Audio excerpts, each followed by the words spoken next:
Bila dia orang lekat, umpan lekat kat dalam air, awak tarik je macam ni. Tapi syarat dia kalau dah tarik kuat-kuat ni, kena pakai lah sarung tangan. Kalau tak pakai sarung tangan, memang luka lah kita punya tangan kita. Jadi ini aku nak test lah. Tak tengok ketahanan geloh ni, sebab nampak macam nipis, nampak macam tak kuat. Jadi aku balik-balutkan lidah kat tangan kiri, lepas tu balik-balut ke lidah kat tangan kanan. Aku try sentok kuat-kuat macam ni. Tujuan dia nak tengok koyak ke tak koyak.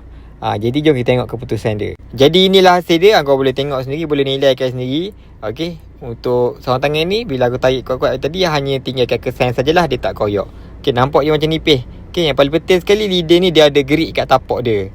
Jadi lagi sedap lah untuk korang nak pegang handle BC, handle spinning, handle carbon yang ringan, lepas tu handle yang licin, dia ada gerik.